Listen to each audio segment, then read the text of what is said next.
teman-teman, kembali lagi bersama kami di podcast Stella. Seperti biasa, kami akan menemani teman-teman semua bermalam minggu. Ya, daripada teman-teman keluar jalan-jalan, kan sekarang masih PPKM.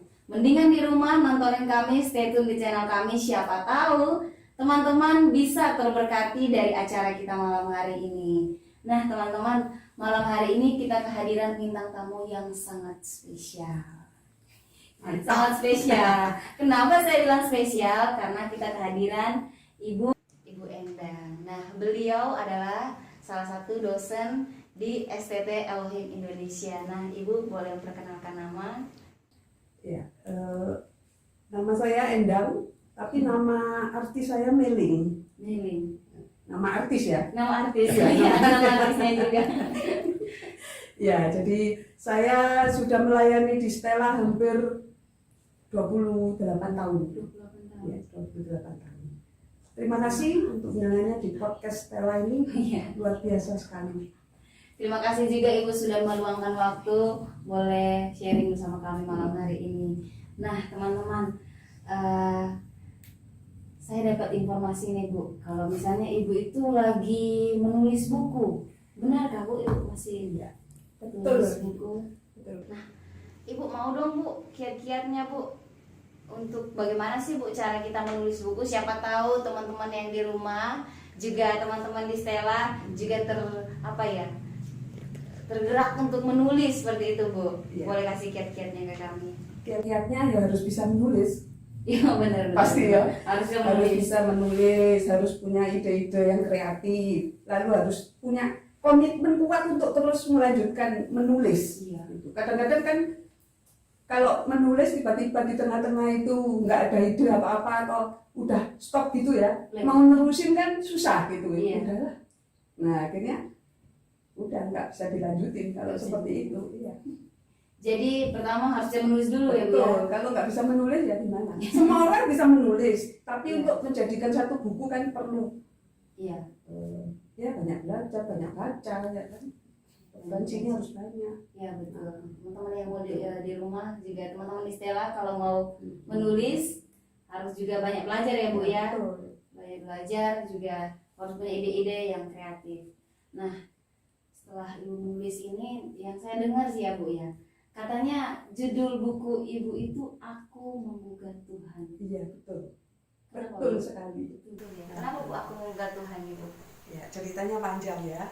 Tapi sebetulnya aku menggugat Tuhan itu cerita atau fakta yang terjadi. Iya. Yang terjadi di dalam ya kehidupan ibu dan keluarga ya. Sehingga ibu pilih judul Aku Menggugat Tuhan. Tapi jangan salah mengerti ya. Menggugat di sini bukan menggugat Tuhan seperti memberontak atau apa, bukan. Jadi menggugat di sini saya mengartikan, mungkin bisa lihat di kamus juga ada ya. Iya. Jadi mengadukan perkara. Nah, jadi kalau diperpanjang itu ya aku mengadukan perkaraku kepada Tuhan.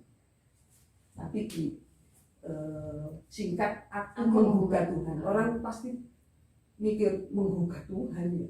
Tuhan kok digugat? Iya betul Bu. Kalau kayak gitu saya juga pengen buat Tuhan nih Bu, pengen punya pacar yang agak glowing. Siapa tahu dikasih kan Bu. Kan mengadukan perkara ya. Iya betul sekali Bu. Nah, kalau misalnya kita saya pengen tahu nih Bu, kan katanya Ibu ngangkat buku ini tuh dari kisah nyata Ibu. Nah, apa sih Bu kisah itu? Bolehlah kita dikasih tahu sedikit seperti itu Bu. Jadi alasan Ibu. Ya. Jadi sebenarnya buku ini saya masih sedang menulis, mungkin masih dapat 12 halaman lah. Ya, dan itu masih harus diteruskan. Jadi isinya memang tentang keluarga saya. Ya. Kalau cerita itu panjang banget. Karena kasus ini sudah mulai tahun 91 ya sebetulnya. 91 itu kasus orang tua saya sudah mulai didiskusikan bersama-sama, tapi tidak dilanjutkan. Baru setelah itu tahun 2004 muncul lagi. Jadi kasus yang dialami keluarga saya adalah masalah, ya kalau saya mengatakan itu penipuan ya. Jadi penipuan atau penyerobotan yang dilakukan seorang hamba Tuhan itu ya yang dilakukan kepada keluarga saya, sampai akhirnya ya semua khususnya tanah ya atau warisan lah, yang itu harusnya hak kami kan, tapi itu ya hilang begitu saja. Itu singkatnya seperti itulah, karena ini menyangkut banyak orang, jadi ya saya hanya bisa menyampaikan sesingkat itu. Kalau mau jelasnya ya nanti setelah bukunya selesai baru dibaca. Nah ibu kan kalau misalnya kita lihat dari kasus ibu ini kan, ini kasus penipuannya nih Bu. Bagaimana sih Bu? Apakah ibu pernah nggak sih Bu terbersit di pikiran ibu pengen melakukan tindakan yang ya di luar firman Tuhan ya kita bilang? Ya iyalah, pasti, karena itu kan sakit hati ya. Karena ternyata yang ini begini ya, waktu terjadi kasus ini tidak ada seorang teman pun yang berpihak kepada kami, karena menyangkut hamba Tuhan. Takut toh, namanya hamba Tuhan kok dituduh. Nah, dan gitu toh, wah nggak mungkin toh, hamba Tuhan itu kan nggak mungkin menipu, nggak mungkin menyerobot, nggak mungkin melakukan hal-hal yang ini kan. Jadi teman-teman pada takut semua. Jadi saya ini seperti seorang diri. Teman-temannya ibu? Iya, teman-teman. Hanya beberapa orang saja yang memang mendukung waktu itu. Ya saya maklumi ya, karena memang ya itu tadi ada istilah hamba Tuhan, jadi orang pada takut. Nek us ngomong hamba Tuhan kan, wah jangan deket-deket lah, apalagi ini berurusan sama hukum ya. Gitu. Jadi ya seperti harus berjuang sendiri. Ya saya berjuang bersama ya kakak-kakak saya. Ya intinya seperti itu. Kalau pertanyaannya mau ada nggak sesuatu? Ya ada. Saya sudah hampir 10 tahun nggak melayani. 10 tahun? Lama ya Bu? Lama. 10 tahun saya tidak mau melakukan kegiatan yang berkaitan dengan rohani. Di gereja? Iya, di gereja enggak. Ke gereja ya kadang-kadang. Kenapa sampai ibu nggak mau melayani kehilangan figur? Kecewa aja karena merasa dikhianati ya. Jadi orang itu sebagai figur yang menyelamatkan keluarga saya, yang mengenalkan kami kepada juru selamat, itu kok melakukan hal yang menyakitkan ya. Oh berarti orang ini justru yang pertama kali mengenalkan juru selamat pada ibu? Bukan pertama kali, ini orang yang keberapa, tapi masih ada kaitannya lah. Karena ini orang sangat berjasa. Dulu kan saya orang Konghucu. Oh iya. Jadi ketika saya mengenal hamba Tuhan ini ya, kami sekeluarga diselamatkan. Mengenal juru selamat itu dari orang ini. Jadi sangat kecewa banget karena kami menganggap orang ini seperti saudara lah. Kan tidak berpikir kalau dia akan menusuk dari belakang. Ya terkejut sekali memang. Jadi akhirnya ibu memutuskan ya tidak usah Iya, pelayanan. ngapain sih?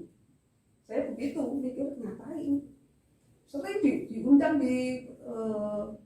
kadang-kadang di gereja dari kami ya, undang juga untuk melayani. Saya tolak aja, sudah enggak disuruh khotbah ya, enggak lah.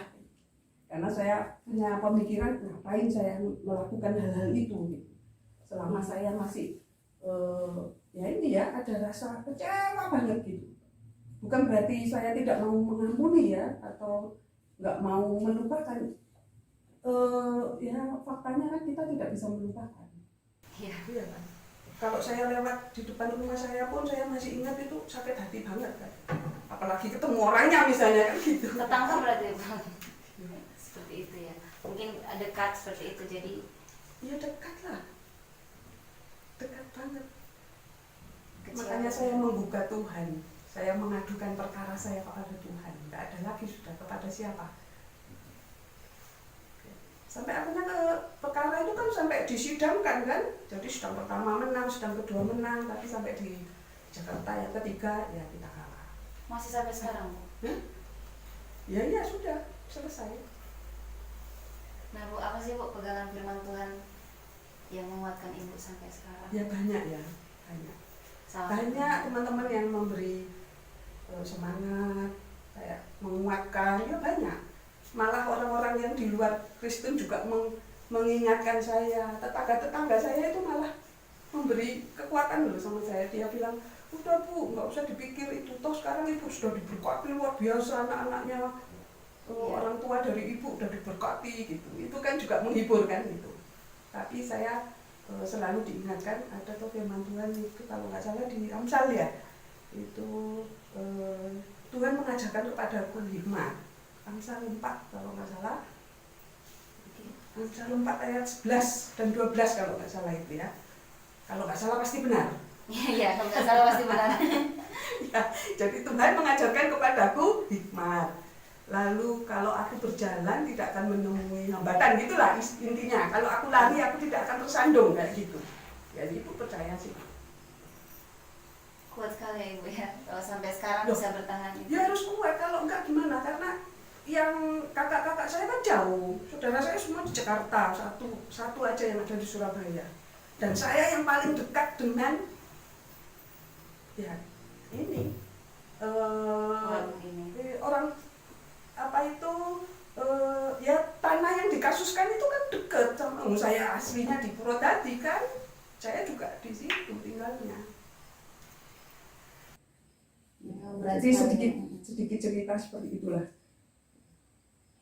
Mungkin teman-teman yang di rumah juga pernah mengalami kasus yang sama, boleh sharing sama-sama dengan kita. Silakan komentar yang di Facebook, yang di Instagram, juga di YouTube. Silakan memberikan komentar. Ya, sebetulnya gini ya, saya menuliskan itu dengan judul aku membuka Tuhan itu bukan supaya dikasihani, bukan, tidak ada tujuan seperti itu, tapi saya ingin memberikan satu nilai bahwa ini loh pembelajaran gitu. Ketika kita menjadi seorang hamba Tuhan, jadi hamba Tuhan yang betul-betul bisa menjadi teladan. Karena ketika kita sudah diberi kepercayaan dan kepercayaan itu dikhianati, itu susah banget untuk mengembalikan itu. Yang paling sulit kan itu, membangun kembali kepercayaan. Kalau sudah hilang kepercayaan, kita mau ngapa-ngapain juga jadinya sulit ya Bu ya. Dampaknya buat Ibu sendiri ya Bu, dampak positif dulu. Dampak positif ya lebih dekat dengan Tuhan ya, karena kami selalu berdoa nangis ya, dekat sama Tuhan. Dampak negatifnya ya itu tadi, membuat rohani saya nggak bertumbuh, karena ya itu tadi, kasus kayak itu mengingatkan terus, akhirnya karena saya ingat maka terus ada pembunuhan kan, pembunuhan pertumbuhan rohani. Ada dampak positifnya, setidaknya kita bisa lebih dekat dengan Tuhan, tapi ya ini satu seperti sisi itu tadi, kegiatannya udah nggak lagi, udah kayak orang nggak tertarik lah gitu, nggak tertarik. Saya bilang ke teman-teman saya di sekolah, nggak tertarik juga saya, sampai segitu. Nah sekarang tantangannya buat Ibu, kan Ibu ngajar di Stella dan di sini yang membentuk anak-anak untuk jadi hamba Tuhan. Nah itu bagaimana Bu? Ya itu tadi saya bilang, kalau jadi hamba Tuhan, jadi hamba Tuhan yang betul-betul memang bisa menjadi teladan. Memang ya, orang sering mengatakan jangan lihat hamba Tuhannya, lihat Tuhan. Tuhan nggak bisa dilihat. Yang kita lihat siapa? Orangnya, ya kan? Nah kalau orangnya aja nggak bisa jadi contoh dan teladan, bagaimana? Sulit. Apakah harus sempurna? Tidak dituntut sempurna, tapi paling tidak bisa menjadi ya itu tadi, teladan dalam tanda. Kalau memang udah nggak bisa jadi hamba Tuhan, ya berhentilah jadi hamba Tuhan, nggak usah dilanjutin, daripada membuat orang lain udah hilang kepercayaan. Bahkan saya sempat, terus aku nggak jadi Kristen, nggak apa-apa. Saya mau, iya, saya kembali aja lah ke kepercayaan saya yang lama. Benar itu. Tapi anak-anak saya selalu mengingatkan. Dukungan dari mereka. Sempat itu. Sampai sejauh itu. Nah, sampai sejauh itu. Karena kasusnya ini ya berkaitan langsung dengan kehidupan hamba Tuhan yang kalau notabene-nya kita lihat hamba Tuhan itu kan ya pasti kehidupannya bagus. Iya, gitu. betul.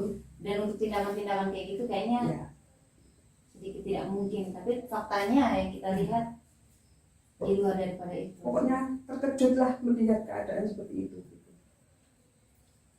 Ibu pernah lagi terpikirnya nggak mau lagi melayani lagi, termasuk melayani di Stella seperti itu Bu? Apalagi kan ya situasinya ibu harus mendidik anak-anak jadi hamba Tuhan. Iya, pernah berpikir seperti itu. Ya, sudah 10 tahun saya nggak mau melayani di gereja. Kalau sekarang? Jadi kalau saya mengajar karena memang ya saya sebagai guru ya kan guru ya harus pekerjaannya mengajar, ya saya lakukan aja tugas saya. Tapi untuk kegiatan yang berkaitan dengan rohani saya nggak mau saya. Kalau 10 tahun yang lalu berarti kira-kira tahun berapa itu? 2012? Iya, 2011 itu. Itu ibu sudah di Stella? Sudah lah, itu kan tahun 90. Pernah terbersih seperti itu, mungkin ada kakak-kakak alumni. Tahun 90 saya di Lepki, 96 di Stella sampai hari ini. Ternyata memang berat ya teman-teman.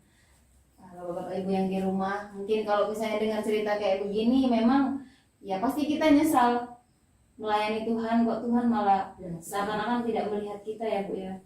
Padahal sudah memberi diri sejauh berapa tahun melayani Tuhan. Waktu saya sudah bilang ke kakak saya kan, saya mau bikin buku. Bukunya isinya ya tentang fakta yang kasus yang terjadi. Iya. Kakak saya, oh ya silakan. Tapi saya juga berpikir, terus saya pertimbangkan, lama saya pertimbangkan itu. Karena ketika orang membaca, lalu seperti ini, podcast ini, kalau ada hamba Tuhan yang mendengar, ya pasti ada komentar. Iya. Pro dan kontra kan pasti ada. Gitu kan. Pasti akan ada yang menganggap, wah itu anak kecil seperti anak kecil. Ya karena mereka nggak pernah merasakan, ya kan. Iya. Orang mengatakan seperti itu kan nggak merasakan sakit hatinya gimana. Kemarin kami bincang-bincang ya tim podcast itu sama Pak Yudius itu kan, Bapak juga pernah menyesal kenapa sih Tuhan membuat saya seperti ini, kan tidak tahu sendiri bagaimana keadaannya Bapak. Nah bagaimana ya Pak Yudius dengan keadaan seperti itu dia menyesal seperti itu, apalagi kan ibu yang seakan-akan kehilangan figur seperti itu ya Bu ya untuk melayani Tuhan. Nah, itu kekecewaan yang sangat mendalam. Untuk mengembalikan kepercayaan itu, wah saya butuh tenaga ekstra loh, benar. Dan sampai hari ini saya masih merasakan kalau saya bicara dengan orang lain ya atau ya hamba Tuhan lain lah, itu masih ada loh rasa ini benar tulus apa enggak ini bisa dipercaya. Begitu. Itu kan ya kita nggak boleh munafik ya, itu rasa manusia kita kan. Iya. Karena sudah pernah dibohongi, jadi ya harus hati-hati. tentu sekarang jauh lebih berat. Sampai hari ini loh, kalau mau ada yang, ayo Bu rumahnya kita ibadah di rumah Ibu ya, jangan, karena ini saya masih belum siap, takut saya. Takutnya ya itu tadi, nanti dibaikin, lalu dibuang begitu saja atau ya seperti hal yang pernah saya alami, jadi masih ada rasa takut ya. Trauma nggak Bu? Iyalah. Menghadapi kembali sebutannya kita kembali menerima orang yang walaupun bukan orang yang sama ya Bu ya, tetapi punya status yang sama sama Tuhan ya, kita pikir-pikir. Bukan masalah harta yang hilang ya, tapi ini tadi loh, kepercayaan. Ingin bangun kembali kepercayaan itu ya, rumit sekali ya pasti. Apalagi teman-teman yang di rumah yang pacaran kalau sudah dihianati sekali membangun rasa percaya itu pasti sulit. Nah sama nih, ibu juga punya perasaan yang sama kayak teman-teman di rumah, apalagi malam minggu kayak gini ya. Yang jomblo mending di rumah, mungkin sudah dihianati juga, hilang rasa percayanya. Memang sulit ya Bu untuk membangun kembali rasa percaya kita, kepercayaan itu. Makanya kalau misalnya kita sudah dikasih kepercayaan, maka sebaiknya kita sulit tapi harus berusaha ya. Iya. Sulit tapi harus berusaha untuk melatih diri ya mempercayai kembali kan gitu. Karena kalau nggak ada unsur percaya kan susah juga toh. Iya.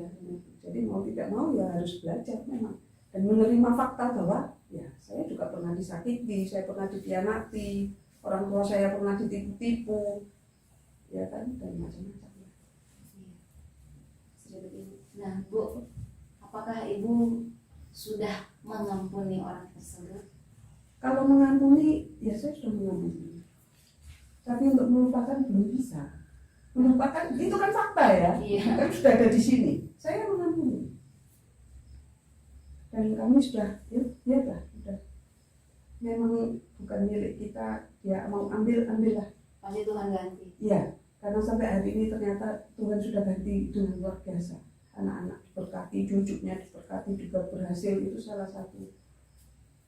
Semua boleh diambil, tapi kita percaya bahwa Tuhan akan gantikan. Sama kayak kisahnya Ayub ya Bu ya. Ya, begitu. Bagaimana Tuhan juga menguji. Tapi saya nggak mau disamakan Ayub. Ayub itu terlalu hebat orangnya gitu. Saya hanya ini nggak ada ujung kuku, nggak ada ya. Kan Ayub luar biasa sampai ditinggal istri, anak, betul. semuanya. Saya hanya, tapi itu kan sakitnya juga, sakitnya itu di sini. Sakitnya tuh di sini. Itu kan. Iya. Nah Bu, pesan nih buat pendengar di rumah juga, kami lah sebagai calon-calon hamba Tuhan seperti itu, bagaimana pesan? Ya, pesan saya tidak hanya sebagai calon hamba Tuhan ya, semua pesan saya, termasuk saya juga, karena kepercayaan itu sangat penting. Jadi jagalah kepercayaan yang Tuhan sudah beri. Ketika kepercayaan itu tergores sedikit, Anda sulit untuk mendapatkan kepercayaan. Katanya negara itu boleh kehilangan beras, boleh kehilangan tentara, tapi jangan sampai kehilangan kepercayaan. Nah, apalagi kita yang tugasnya itu membimbing rohani mereka ya. Itu tugas yang sangat berat kan. Apalagi Anda sebagai calon-calon hamba Tuhan. Kepercayaan itu sangat penting. Kita sebagai ya bukan calon-calon hamba Tuhan juga, buat teman-teman yang di rumah, kakak-kakak yang lagi nonton, ya pesan dari Ibu ya sangat-sangat luar biasa ya. Bagaimana kita harus menjaga benar-benar kepercayaan yang sudah dikasih baik dari Tuhan ya Bu ya. Tuhan juga pasti untuk kasih kita kepercayaan. Kita ngomong kok kayaknya tegang banget ya. Mungkin kita minum kopi. Oh boleh Bu, ngopi dulu. Iya kan sudah ada tuh. Podcast kita apa? Ngopi. Ngobrol pintar. Nah, ya kita ngopi dulu ya. Maaf ya. Ya silakan ngobrol sambil ngopi dulu. Luar biasa.